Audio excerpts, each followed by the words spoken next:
నమస్తే, welcome to our channel. నేను పద్మిని, ప్రస్తుతం పాటు సీనియర్ జర్నలిస్ట్ అలాగే పొలిటికల్ అనలిస్ట్ ఇమ్మంది రామారావు గారు ఉన్నారు. మాట్లాడదాం. సార్ నమస్తే. సార్ ఆంధ్రప్రదేశ్ హోంమంత్రి అనిత గారి చేతిలో రెడ్ బుక్ అనేది వెళ్ళింది. అంటే లోకేష్ గారు చాలా సందర్భాల్లో మనం చూసాం ఆయన చేతిలో రెడ్ బుక్ ఉండటం. కొన్ని ప్రధానమైన సమస్యలు ఖచ్చితంగా చాలా చాలా అంటే చాలా ఇబ్బందికరమైనటువంటివి, లేకపోతే చాలా హేయమైన పద్ధతిలో చంపబడినటువంటి వ్యక్తులవి మెయిన్ లిస్ట్ లో ఉన్నటువంటి కొన్ని ఆ రెడ్ బుక్ లో మెన్షన్ చేయడం, ఇప్పుడు ఆ రెడ్ బుక్ హోంమంత్రి చేతికి వెళ్ళటం, అది ఆవిడ డీల్ చేయటం ఆ కేసెస్ ని అనేది కూడా ఇప్పుడు హాట్ టాపిక్ గా వినిపిస్తోంది. ఇందులో ప్రధానంగా 3 కేసెస్ గురించి మాట్లాడుకుంటే, డాక్టర్ సుధాకర్ గారు మనం కోవిడ్ టైంలో ఆయన ఎంత చిత్రహింసలకి గురై ఆయన చనిపోయిన విధానం అందరికీ తెలిసినటువంటిదే.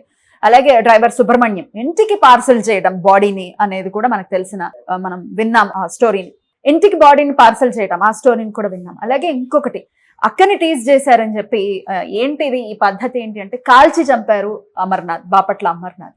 ప్రధానంగా ఈ 3 కేసెస్ ని కూడా హోంమంత్రి చూస్తున్నారు అని చెప్పి కూడా వార్తలు వినపడుతున్నాయి. మొత్తం వ్యవహారం ఏంటి? ఇది ఎంత దారుణమైన పని అంటే, ఒక విధంగా లోకేష్ కొత్త రాజకీయానికి తెర తీశాడని చెప్పాలి. ఇప్పుడు ఎవరైతే హత్యలు చేశాడో వాడు శిక్ష అనిపించకపోతే 10 మంది హత్యలు చేస్తారు. ఒకటి. రెండవది ఏంటంటే, ఈ లా అండ్ ఆర్డర్స్ ఇంకా బ్రతికే ఉందనేటువంటి స్పృహ గత ప్రభుత్వంలో పోయింది.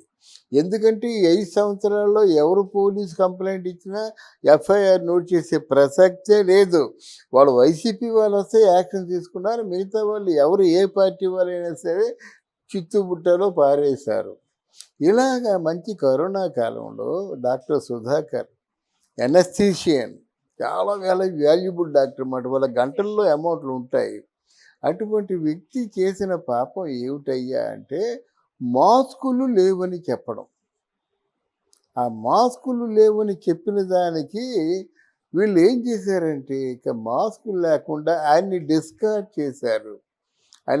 ఆయన్ని ట్రీట్మెంట్లో ఏదో మిస్ఫైర్ చేస్తున్నాడు అని చెప్పేసి వాడిగా ముద్ర వేశారు. తర్వాత మూడవది ఏంటంటే, ప్రభుత్వం మీదే ఈయన సవాల్ చేస్తూ ప్రభుత్వ ప్రతిష్టకు కంకటంగా మారాడని చెప్పేసి ఆయన్ని గుండు గీయించేశారు, శిరోమండనం చేయించారు. దాని తర్వాత పిచ్చివాడిగా ముద్ర వేశారు. రెక్కలు పెడరెక్కలు అంటారు కదా, వెనక్కి విరిచి కట్టి మండు టెండ, అంటే ఇలా వేస్తే చేతులు కాళ్ళు కాలిపోతాయి అన్నమాట. బట్టలు ఇప్పి డ్రాయర్తో మండు టెండలో పడుకోబెట్టారు. ఆయన మనసు కదా, పెద్ద డాక్టరు, ఎనస్థీషియను, ఈ గుండె ఏమిటి, ఆయన చేసిన పాపం ఏమిటి, ఆయన చేసిన తప్పు ఏమిటి ఆలోచించుకుంటాడు కదా. దాంతో ఆయనకి నిజంగా మానసికంగా ఇంత మామూలు శిక్ష కాదు, బలవంతంగా చంపేశారు. బలవంతంగా ఆయన ట్రీట్మెంట్ చేసే నెపంతో చంపేశారు. ఇంకొకరు కూడా ఉన్నారు, సబ్మం హరి అని చెప్పేసి, వైసీపీ పార్టీకి పెద్ద సింహస్వప్నంలా ఉండేవాడు. ఆయన హాస్పిటల్లో చాలా హెల్దీగా ఉన్నాడు. హాస్పిటల్కి వెళ్ళాడు, శవమై వచ్చాడు. అప్పుడు అనుమానాలు ఉండేవి కానీ అది బయటికి రాలేదు. చాలామందికి ఈయన మీద అనుమానం అన్నమాట. ఇది కంటకని చాలా మనల్ని ప్రతి విషయంలో కూడా ఎదురు తిరుగుతున్నాడు, ఈ అడ్డు లేకుండా చేసుకుందాం అనుకున్నారు అన్నమాట. అది అలాగుంటే నెక్స్ట్ ఎమ్మెల్సీ సుధాకరు అక్కడ మంచి రౌడీ, చాలామంది దాడులు జరిపారు, చాలామంది అక్కడ మంచి కబ్జాలు అంటే జగన్మోహన్ రెడ్డి తగ్గ అనుయాయుడు మాట. ఆయన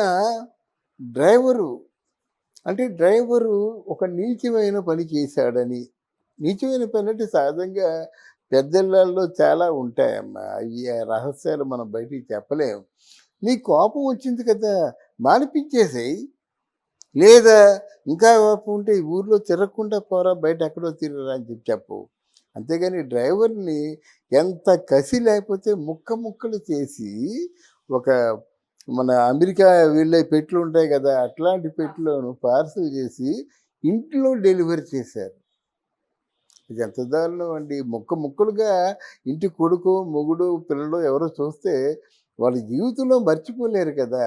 అంత దారుణానికి కూడా ఒడిగొట్టిన party YCP party, Jaganmohan Reddy గారి తాలూకు నాయకత్వంలో. బాపట్లలో. అంటే ఇది కూడా వైద్యానికి రిలేటెడ్, అది వైద్యానికి రిలేటెడ్. ఇక్కడ కూడా ఏమైందంటే ఆ బాపట్లలో ఏదో కొంచెం మోస్తరుగా అమ్మాయి ఉంటుంది. ఆ అమ్మాయిని ఎవడో రౌడీలు, వైఎస్ఆర్సీపీ రౌడీలే ఆటకాయిస్తున్నట్టు, ఎందుకురా మా అక్కని ఇలా ఏడిపిస్తున్నారని చెప్పేసి, ఆ చిన్న బిడ్డ కదా అమర్నాథ్ అని పేరు, ఆయన ఎదురు తిరిగినట్టయితే ఎవరు లేకుండా చూసి ఒక్కడిని ఆ పెట్రోల్ పోసి కాల్చి చంపేశారన్నమాట.